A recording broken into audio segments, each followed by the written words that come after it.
Bapak, Ibu, Saudara, dan adik-adik terkasih, bagaimana kabarnya?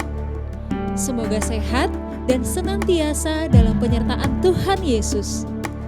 Mari kita mengarahkan hati kita dan kita memulai ibadah ini dengan bersama menghayati bahwa pertolongan kita adalah di dalam nama Tuhan yang menjadikan langit dan bumi.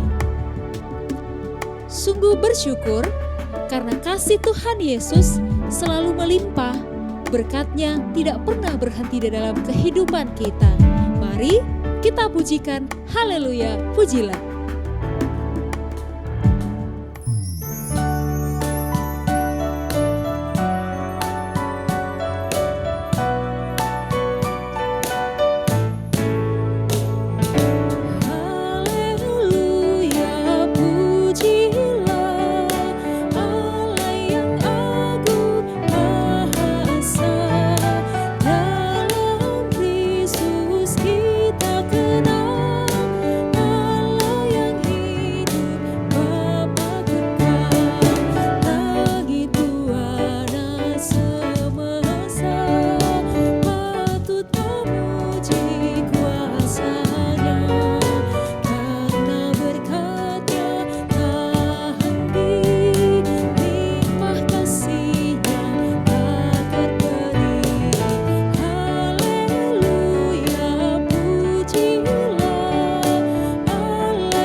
Jemaat yang terkasih, saat ini mari kita kembali mengingat dan mengakui akan setiap dosa-dosa kita di hadapan Tuhan.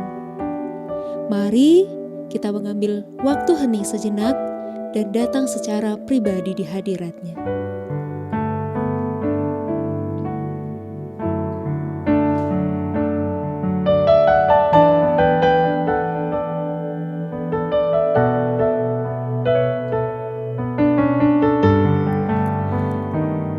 Inilah pengakuan dosa kami ya Tuhan.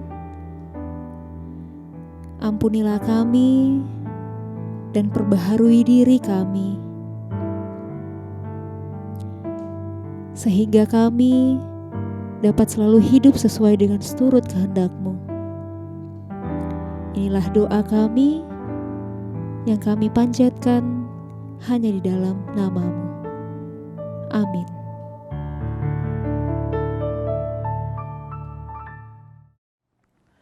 Mari jemaat, kita akan mendengarkan berita anugerah yang dibacakan dari 1 Korintus 15 ayat 2 sampai 3. Oleh Injil itu kamu diselamatkan, asal kamu teguh berpegang padanya. Seperti yang telah kuberitakan kepadamu, kecuali kalau kamu telah sia-sia saja menjadi percaya. Sebab yang sangat penting telah kusampaikan kepadamu, yaitu apa yang telah kuterima sendiri, ialah bahwa Kristus telah mati karena dosa-dosa kita sesuai dengan kitab suci. Demikianlah berita anugerah dari Tuhan.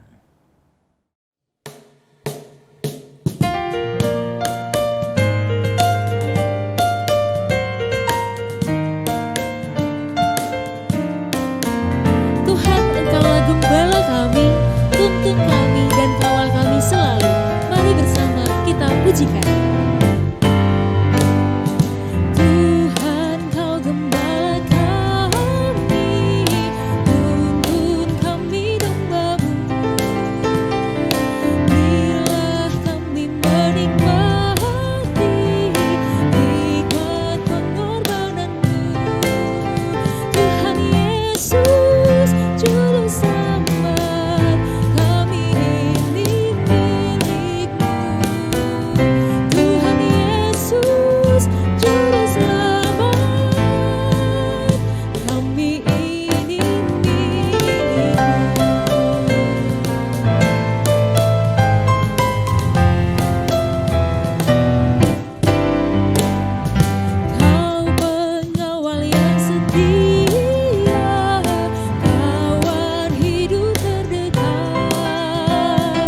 Mari adik-adik dan seluruh keluarga GKI GJN sekalian, kita akan berdoa sebelum kita membaca dan merenungkan sabda Tuhan.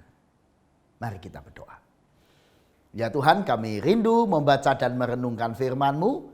Kiranya dengan pertolongan Allah Roh Kudus, kami dimampukan mengerti apa yang kami baca dan renungkan. Supaya kami menjadi pelaku-pelaku firman yang setia. Tolonglah kami ya Tuhan, supaya semua kami yang lemah ini dimampukan membaca dengan baik, mengerti dan diberi kekuatan dan kuasa untuk melakukannya juga. Di dalam nama Yesus kami memohon dan menyerahkan waktu pemberitaan firman ini. Amin. Surat Paulus yang kedua kepada jemaat di Korintus, pasal 12 ayat 7 sampai dengan 10. Surat Paulus yang kedua kepada jemaat di Korintus, pasal 12 ayat 7 sampai dengan 10. Dan supaya aku jangan meninggikan diri karena pernyataan-pernyataan yang luar biasa itu, maka aku diberi suatu duri di dalam dagingku, yaitu seorang utusan iblis untuk mengocok aku, supaya aku jangan meninggikan diri.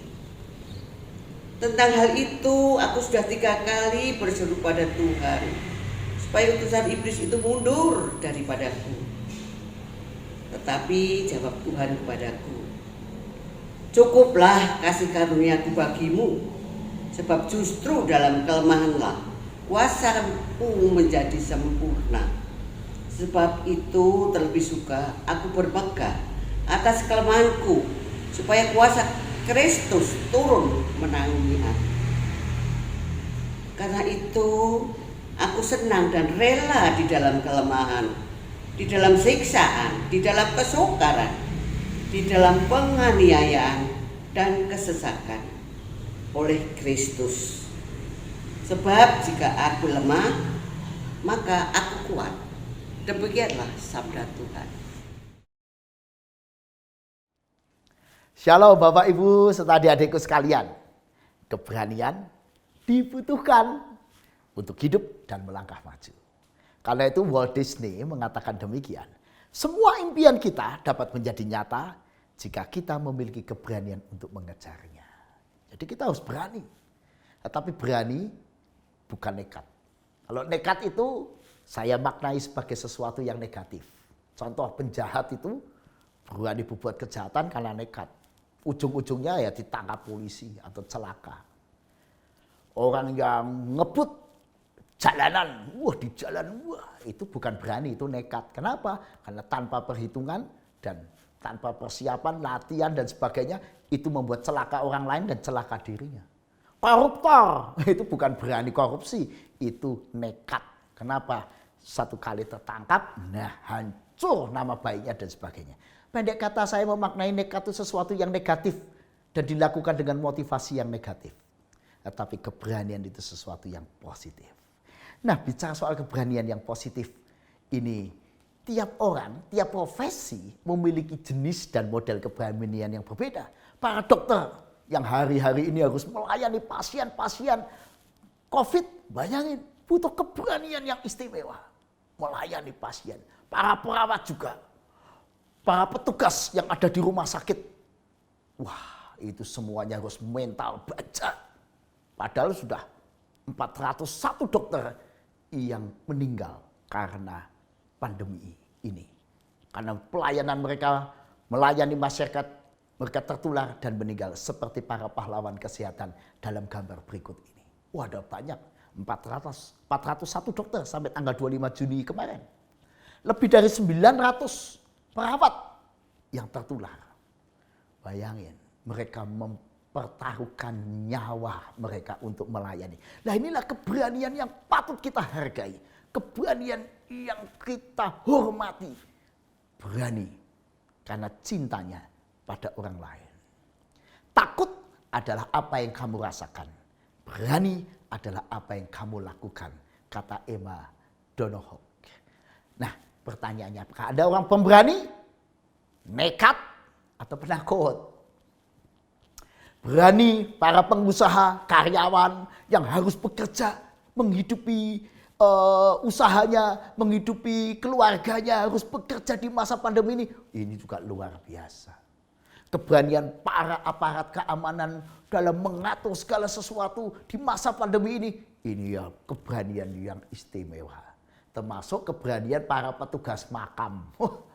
Pagi siang malam harus memakamkan dalam situasi pandemi ini. Apalagi kalau yang dimakamkan, wah jelas-jelas meninggal karena COVID. Betapa itu keberanian yang sangat dibutuhkan. Tapi inilah dunia menjadi maju kalau ada orang-orang yang punya keberanian.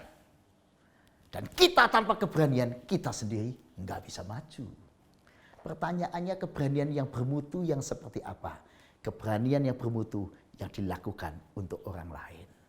Keberanian yang bermutu yang dilakukan untuk sesama. Nah di dalam Markus 6 ayat 6 sampai 13 kita diajak. Seperti para murid diutus oleh Tuhan Yesus. Mereka diminta untuk pergi berdua-dua. Yesus di ayat yang ke-7 memanggil ke-12 murid itu dan mengutus mereka berdua-dua. Untuk apa? Untuk melayani, untuk mendoakan, untuk berbagi kasih, untuk mengajar. Padahal mereka belum siap mungkin merasa. Saya nggak siap, saya baru ikut Yesus berapa lama. Saya belum mengerti semua ajaran Yesus. Tapi mereka mau diutus. Padahal tidak sedikit orang-orang yang membenci Tuhan Yesus. Jadi resiko juga diutus. Tetapi mereka berani melayani. Mengapa para murid berani melayani? Karena keberanian mereka tidak asal, tidak nekat. Karena mereka berani karena mereka percaya Yesus. Karena mereka percaya siapa Yesus, mengenal Yesus, berani percaya, maka mereka mau diutus. Yang kedua, karena mereka taat, berani taat. Tuhan menyuruh A, lakukan A, pergi. Bahkan Tuhan Yesus meminta para murid ketika pergi, jangan membawa apa-apa. Di ayat yang ke-8 dan 9. Jangan membawa apa-apa dalam perjalanan. Kecuali tongkat, roti pun jangan, bekal pun jangan, uang dalam ikat pinggang pun jangan. Bayangin, gak boleh bawa uang, gak boleh bawa bekal, gak bawa roti, cuma bawa tongkat. Ya di ayat 9, boleh memakai alas kaki, tapi jangan membawa 2 baju. Wow. Boleh pakai sepatu, tapi pakai baju yang ada dipakai saja, gak boleh bawa cadangan. Ini sungguh sebuah kondisi pengutusan yang berat. Nggak boleh bawa apa-apa. Tetapi Tuhan Yesus ingin mengajak murid-muridnya mengandalkan Tuhan. Bukan mengandalkan pikiran. Kalau pakai pikiran kita, yang kita inginnya pergi melayani dengan keadaan sudah siap, sudah mengerti, ketemu orang yang menyenangkan, sasaran yang baik dan sebagainya, yang semua yang menyenangkan supaya kita nyaman melayani. Tetapi para murid berani melayani walau tidak nyaman. Apalagi mereka diminta tinggal di keluarga-keluarga. Di ayat yang ke-10 dan ke-11. Kalau di satu tempat kamu sudah diterima dalam suatu rumah, tinggallah di situ sampai kamu berangkat dari tempat itu. Diminta tinggal di sebuah keluarga yang mereka nggak kenal. Kalau engkau diterima, tinggal di situ, mengajar. Jadi para murid diajak untuk berani menerima sesama mereka. Bagaimanapun keadaannya rumah itu. Mungkin bukan rumah yang bagus, mungkin bukan tempat tinggal yang nyaman, mungkin bukan tempat yang ya seperti harapan mereka. Tapi diminta berani menerima sesama apa adanya karena kasih. Dan dimulai dari keluarga. Berani berbagi hidup dan tinggal. Oh, itu luar biasa, saudara. Saya nggak bisa dibayangkan kalau saya misalnya diminta melayani jemaat dengan suruh tinggal di rumah jemaat-jemaat. Waduh, segala kelemahan saya, kekurangan saya, waduh akan kelihatan. Bayangin sehari-hari. Tetapi para murid diajak untuk berani berbagi hidup. Memperkenalkan Kristus melalui hidupnya. Dan ini merupakan ajakan yang mulia. Ayo kita kenalkan Yesus lewat hidup kita. Di ayat yang ke-12, mereka diminta untuk memberitakan Injil. Tapi dengan diiringi tindakan, sikap yang nyata, melayani secara nyata. Mereka mengusir banyak setan, mengoles banyak orang sakit dengan minyak dan menyembuhkan mereka.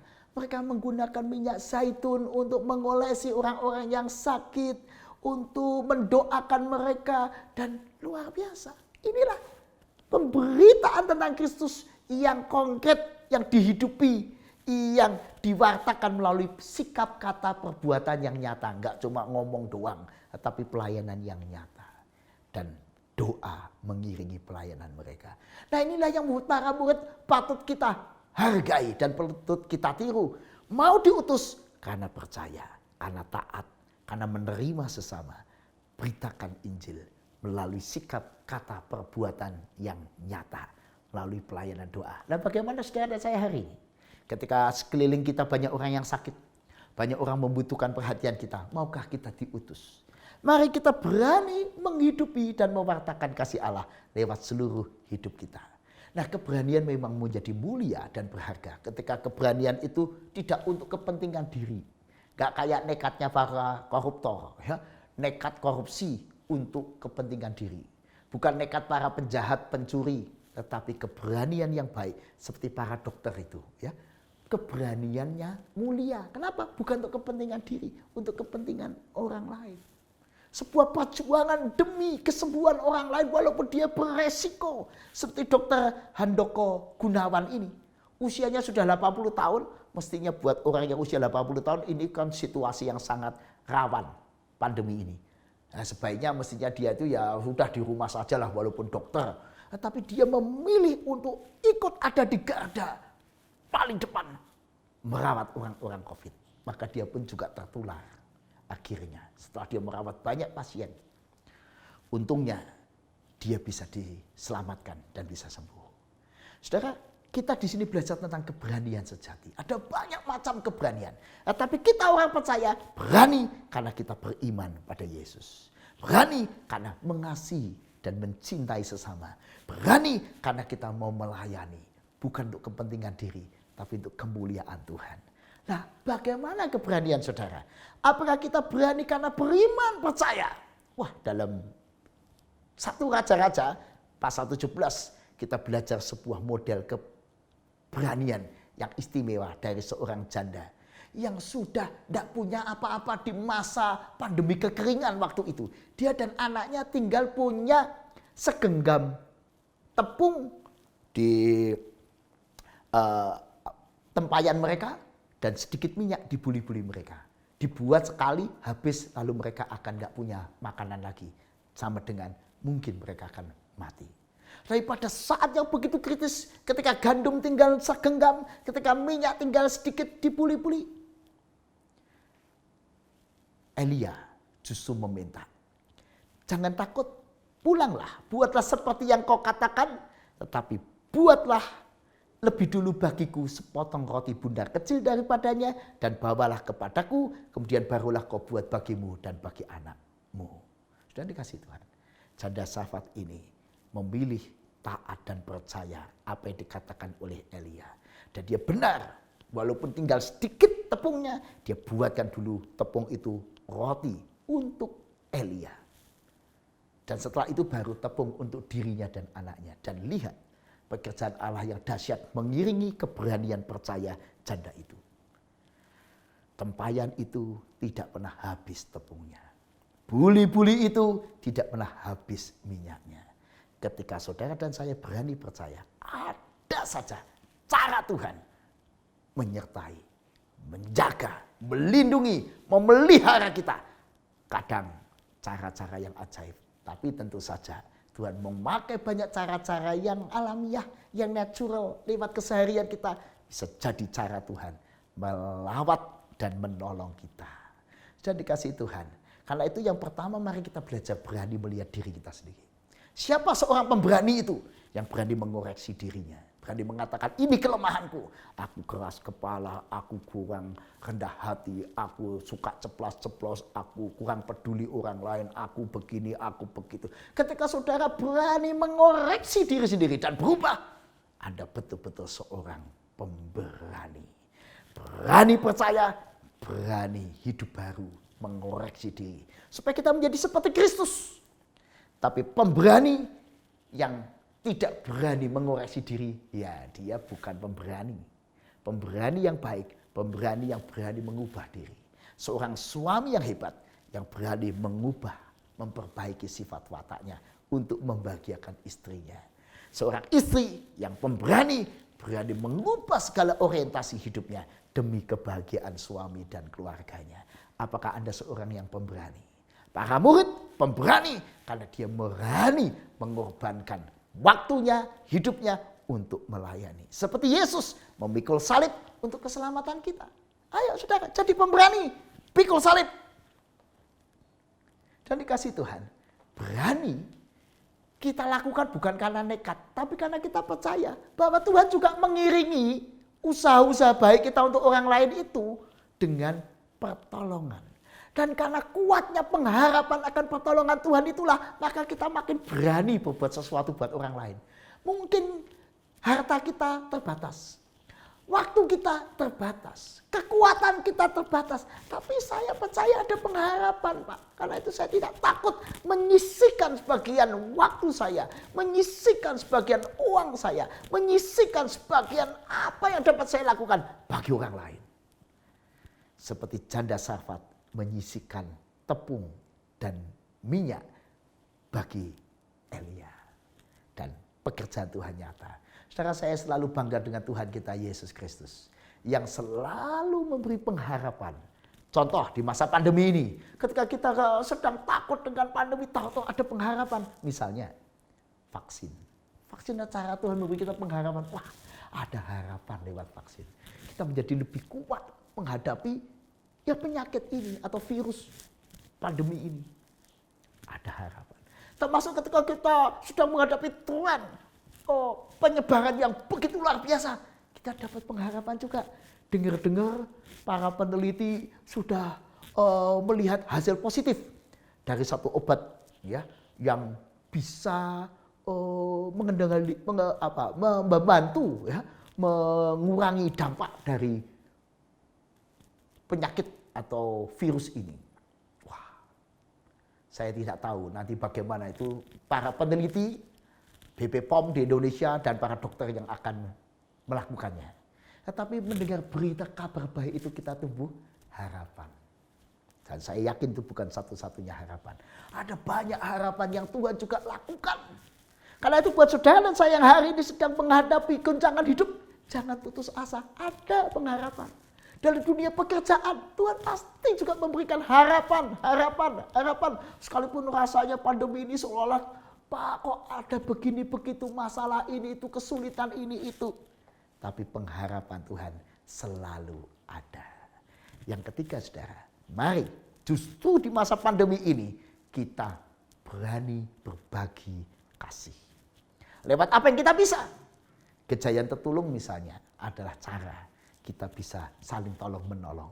Mengekspresikan empati kita, perhatian dan doa kita. Menemani orang-orang yang sedang dalam perjalanan itu juga sebuah hal yang luar biasa saudara. Melayani kebutuhannya mereka sesuai kemampuan kita. Dan bicara soal berbagi kasih, saya itu terkesan dengan buah apel ini saudara ya. Kenapa? Karena apel ini selalu memberi diri tanpa mengenal musim. Ya kan? Apel itu kapan saja selalu ada. Mau bulan Januari, Februari, Maret, April, Mei, Juni. Terus setiap bulan selalu ada. Seperti buah jeruk selalu ada. Seperti pisang ya selalu ada. Tidak musiman. Kalau durian musiman kan. Durian kalau di musim begini, wah sulit kita cari durian. Ya mungkin ada tapi langka. Mungkin baru musim nanti Desember, Januari, Februari ada durian. Bulan-bulan ini enggak ada. Buah apa lagi? Misalnya buah semangka, wah itu selalu ada ya, selalu ada kita bisa dapat semangka. Pepaya selalu ada. Tapi banyak yang musiman kan? Buah-buah yang kita tahu, wah ini musim, enggak musim. Mangga, musiman. Nah saya senang dengan buah yang tidak mengenal musim. Kenapa? Ini mengingatkan kita, kita pun tidak boleh mengenal musim untuk berbagi kasih. Kapanpun juga. Bahkan ketika kita sedang mengalami pandemi ini. Justru ini saatnya mengekspresikan kasih Allah, menghidupkan kasih Allah, melakukan apa yang kita bisa. Mari kita sisihkan dana kita, waktu kita, perhatian kita, doa kita, semuanya. Terutama bagi mereka yang di masa-masa pandemi ini membutuhkan uluran tangan kita, membutuhkan doa kita, membutuhkan saran dan nasihat kita, membutuhkan kehadiran kita. Beranikah Anda menghidupi dan mewartakan kasih Allah lewat sikap kata perbuatan Anda dan saya? Sudah dikasih Tuhan, kalau kita berani berbagi kasih, wah, inilah yang Tuhan inginkan dalam kehidupan kita.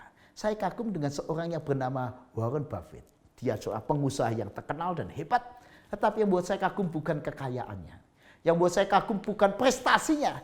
Tetapi karena dia berani membagikan sebagian besar hartanya untuk pekerjaan-pekerjaan kemanusiaan. Kekayaannya diduga para ahli lebih dari 100 miliar dolar. Tetapi yang dia wariskan ke anak-anaknya relatif kecil dari yang sekian banyaknya. Tapi dia memberikan hampir semuanya untuk yayasan-yayasan. Amal, untuk penelitian-penelitian. Untuk membuat dunia yang lebih baik. Ini saya berkesan. Ada orang yang akhirnya sadar bahwa hidup saya untuk dunia. Untuk orang lain. Untuk kemajuan pengetahuan. Untuk kemajuan kehidupan yang lebih baik. Bukan sekedar mewariskan. Bukan sekedar untukku dan anak-anakku. Nah, beranikah saudara saya punya keberanian semacam ini? Yang mau saya katakan ini ajakan untuk berani menjadi orang yang baik. Berani menjadi orang yang mulia. Berani menjadi orang yang murah hati. Beranikah saudara menerima tantangan seperti Yesus menantang para murid untuk melayani? Berani bagi orang lain? Menjadi berkat bagi sesama? Berani? Berani. Tuhan, jadikan aku orang yang baik hati. Jadikan aku orang yang mulia dan murah hati. Jadikanlah aku. Beranikah saudara? Saya akan kasih contoh-contoh yang nyata. Dalam kehidupan pernikahan, beranikah Anda menjadi pasangan yang bijak, yang lembut dan sabar? Kalau berani bertengkar sih banyak ya. Pasangan yang berani bertengkar, pasangan yang berani menyalah-nyalahkan pasangannya banyak. Pasangan yang berani, wah cerai. Wah kalau kamu nggak perhatian cerai, nggak setuju cerai, kamu menyakiti cerai, dikit-dikit cerai. Banyak. Tapi beranikah Anda sebaliknya? Berani memperjuangkan keluarga Anda. Berani memperjuangkan keutuhan pernikahan Anda. Ini berani menjadi orang baik. Berani menjadi suami yang bijak, sabar dan lembut. Berani menjadi istri yang bijak, sabar dan lembut. Berani menjadi anak yang lembut. Nah, orang yang demikian selalu hadir yang terbaik buat kebahagiaan keluarganya. Ada cerita kan? Ada suami yang ditanya oleh anaknya, oleh istrinya, "Pak, capek enggak Pak? Tolongin kami." Jawabannya apa? "Enggak kok, aku enggak capek." Padahal dia habis pulang kerja, sekian jam kerja. Seolah-olah tidak lelah. Menyembunyikan kelelahannya. Untuk apa? Supaya menyenangkan istri dan anaknya. Seolah-olah bodoh juga loh kadang-kadang. "Pak, mbok begini tuh Pak." "Iya mah, ya." Seolah-olah lemah. Ya, "Pak, mestinya kan begini Pak. Begini ya, gini aja ya." "Oke, ya udah aku mengikuti saranmu. Ya kamu yang bener ya, aku tak mengalah." Mengalah. Apa dia salah? Belum tentu. Dan mungkin tidak salah. Tapi mengalah. Seolah-olah salah. Seolah-olah kalah. Seolah-olah lemah. Seolah-olah, waduh, ini jiwa mulia. Lebih baik keluarga dingin daripada aku menang bertengkar. Ini namanya berani jadi orang yang baik. Selalu punya waktu. "Pak, aku temani ya ke sini." "Ya, aku temani." "Ma, aku mau gini." "Ya, aku temani Pak." Padahal nggak punya waktu sebenarnya. Tapi meluangkan waktu. Buat anaknya meluangkan waktu. Selalu seolah-olah dia itu nganggur. Padahal dia itu sibuknya bukan main.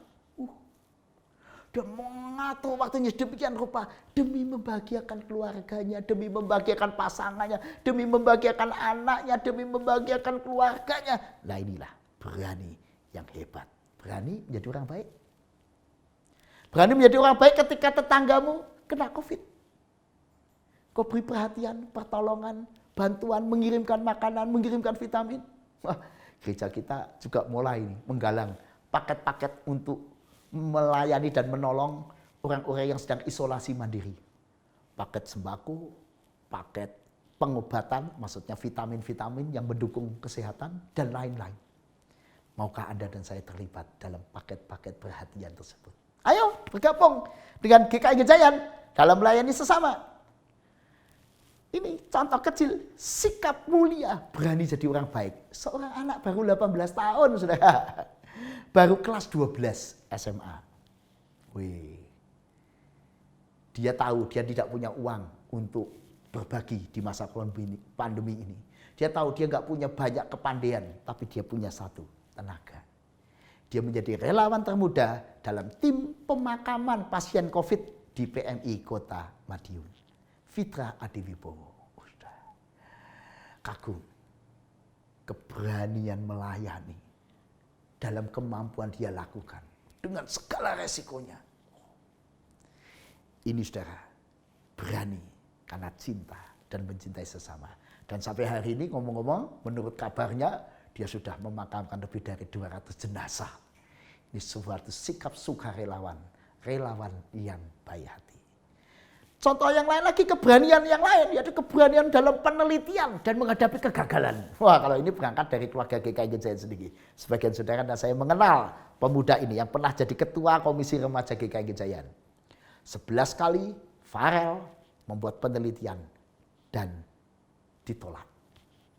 Penelitian, ikut lomba di sana, ditolak. Ikut lomba sini, tolak.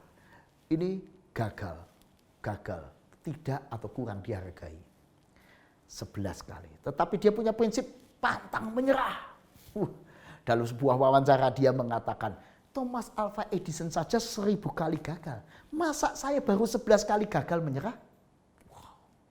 Prinsip hidupnya yang berani melanjutkan penelitiannya. Sekalipun mungkin kurang dihargai orang, ditolak. Dia maju terus, meneliti terus, pantang mundur. Dan akhirnya dia mendapat penghargaan. Bahkan dia dipanggil oleh perusahaan internasional Google untuk berangkat ke California, Amerika. Mendapat penghargaan yang luar biasa. Dan kini tentu saja hidupnya makin meningkat dengan segala kegigihannya. Nah, bagi anak-anak muda, anak-anak generasi muda, apakah Anda juga punya keberanian seperti Farel ini? Gigih dalam studi, gigih dalam penelitian, gigih dalam mewujudkan cita-cita. Jangan takut. Dalam segala kegigihan kita, selalu ada pengharapan dari Tuhan. Pengharapan Tuhan menemani perjuangan kita, asal kita tidak malas, tidak takut, pesimis, berani mencoba. Orang yang melangkah paling jauh umumnya adalah mereka yang memiliki keinginan dan keberanian. Tidak cuma ingin, tapi punya berani. Perahu yang ingin aman tidak pernah beranjak jauh dari garis pantai. Dale Carnegie, seorang motivator yang hebat, mengingatkan kita, kalau kita nggak berani melangkah, ya sudah, kita nggak maju-maju, cuma seperti perahu yang ditambatkan saja di pantai. Hadapi gelombang, hadapi tantangan. Hari ini saya tahu pandemi ini menjadi tantangan dan membuat banyak di antara kita gentar. Banyak pengusaha gentar. Banyak karyawan-karyawati gentar. Banyak tenaga kesehatan gentar. Siapa enggak gentar melihat pandemi ini? Tetapi pengharapan dari Tuhan, pertolongan Tuhan, penyertaan Tuhan mengiringi saudara. Karena itu jangan gentar, maju terus. Bahkan layanilah sesama yang membutuhkan di masa ini. Berbagilah. Berikan apa yang kita bisa berikan. Waktu kita, tenaga kita, uang kita, dana kita. Apa yang bisa kita lakukan? Saatnya kita menyatakan dengan lebih nyata Kristus bagi dunia.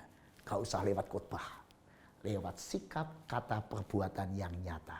Hidupi dan wartakan Kristus melalui seluruh hidup kita. Nah, Tuhan sudah mengundang para murid, saudara dan saya.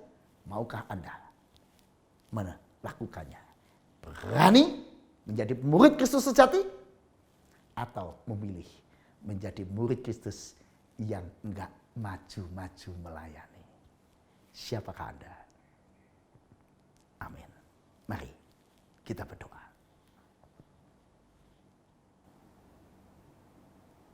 Ya Tuhan, terima kasih panggilan Tuhan kepada kami untuk berani mewujudkan iman kami dalam wujud yang nyata. Melalui kami melayani orang-orang sekeliling kami. Berani menjadi orang yang baik dan murah hati. Berani menjadi seperti Kristus bagi sesama. Berani memperbaiki diri kami sendiri. Berani terus berbagi hidup dengan orang lain. Berani terus maju, pantang menyerah. Tuhan, kami berdoa untuk semua usaha-usaha mengalahkan pandemi ini di seluruh dunia, terlebih di tanah air kami Indonesia yang kami kasih. Berkati Tuhan, supaya pandemi ini bisa dikalahkan, supaya pandemi ini bisa dikendalikan. Berkati para aparat dan pejabat yang membuat kebijakan-kebijakan, supaya semuanya berjalan dalam pemeliharaan Tuhan. Berilah mereka hikmat dan pertolongan supaya kebijakan mereka supaya efektif dan berhasil mengendalikan pandemi ini. Berkati secara khusus ya Tuhan para dokter, para perawat, karena kami mendengar sudah banyak yang gugur untuk menjalankan tugasnya. Kasihanilah mereka saat ini masih berjuang. Para dokter, para perawat, para petugas-petugas kesehatan, para relawan-relawan, dan semua yang ada di garda terdepan untuk melayani pandemi ini. Kiranya Roh-Mu yang kudus menguatkan, menjaga mereka. Berkati juga ya Tuhan untuk anak-anak kami yang harus ada di rumah mungkin dalam suasana kebosanan. Orang-orang tua kami juga di rumah mungkin dalam suasana putus asa. Berkatilah mereka. Terlebih para pengusaha, karyawan-karyawati mereka yang hari ini usahanya tergoncang. Mereka yang ekonominya tergoncang. Mereka yang sedang takut menatap masa depan. Tolonglah mereka Tuhan dengan pengharapan dari Tuhan. Biarlah pengharapan dan kekuatan Tuhan itu memunculkan keberanian mereka untuk terus melangkah maju, maju dan maju. Terima kasih Tuhan Yesus. Ke dalam tangan-Mu kami serahkan doa-doa kami. Karena kami percaya, kami berani karena beriman. Karena kami berani karena pengharapan dan pertolongan Tuhan sungguh dapat diandalkan. Di dalam nama Yesus kami berdoa.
Jemaat yang terkasih, marilah kita bersama-sama mengucapkan pengakuan iman rasuli kita demikian.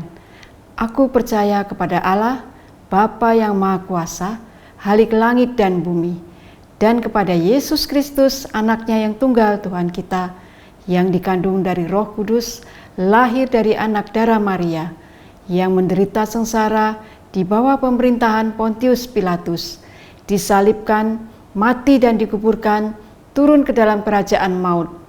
Pada hari yang ketiga, bangkit pula dari antara orang mati, naik ke surga, duduk di sebelah kanan Allah, Bapa yang Maha Kuasa. Dan dari sana ia akan datang untuk menghakimi orang yang hidup dan yang mati. Aku percaya kepada Roh Kudus, gereja yang kudus dan am, persekutuan orang kudus, pengampunan dosa, kebangkitan orang mati, dan hidup yang kekal. Amin. Jemaat yang terkasih, tiba saatnya bagi kita untuk mengungkapkan ucapan syukur kita melalui persembahan yang akan kita kumpulkan. Adapun ayat yang mendasari persembahan diambil dari 2 Korintus 9 ayat 10-11. Mari kita baca bersama-sama. Ia yang menyediakan benih bagi penabur dan roti untuk dimakan. Ia juga yang akan menyediakan benih bagi kamu dan melipat gandakannya dan menumbuhkan buah-buah kebenaranmu. Kamu akan diperkaya dalam segala macam kemurahan hati yang membangkitkan syukur kepada Allah oleh karena kami. Mari kita persembahkan yang terbaik bagi Tuhan.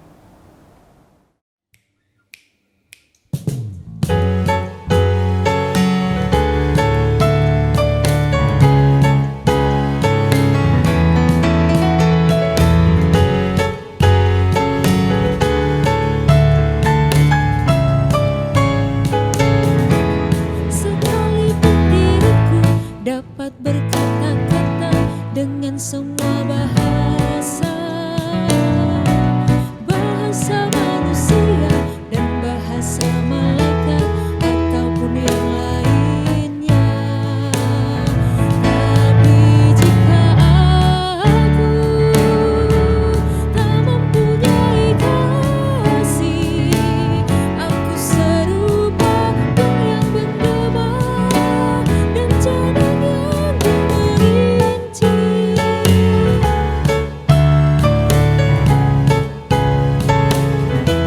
Sekalipun diriku memiliki karunia bernubuat, sekalipun diriku punya iman sempurna untuk pindahkan gunung, tapi jika aku tak mempunyai kasih, tiada berguna lagi diriku, tiada berguna diriku.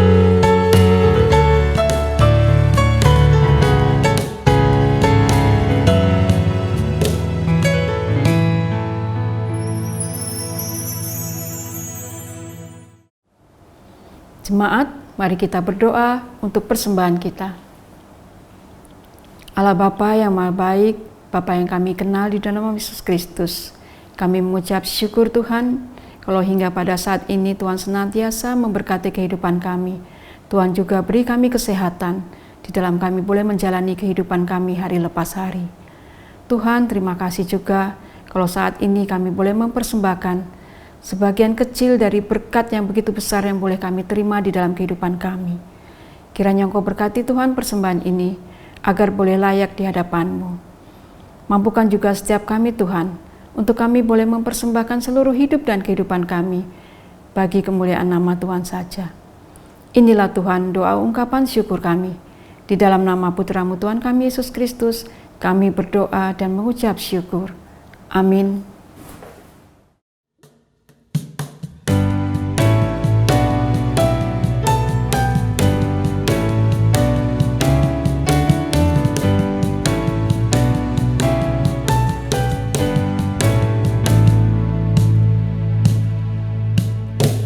Berkumandang suara dari seberang, kirimlah cahayamu, banyak jiwa dalam dosa menderita.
Mari jemaat dan adik-adikku semua, kita semua siap untuk berani menghidupi dan mewartakan kasih karunia Allah.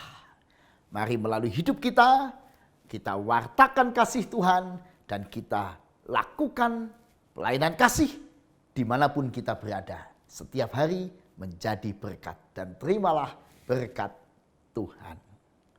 Tuhan memberkati engkau dan melindungi engkau. Tuhan menyinari engkau dengan wajah-Nya dan memberi engkau kasih karunia. Tuhan menghadapkan wajah-Nya kepadamu dan memberi engkau damai sejahtera. Amin.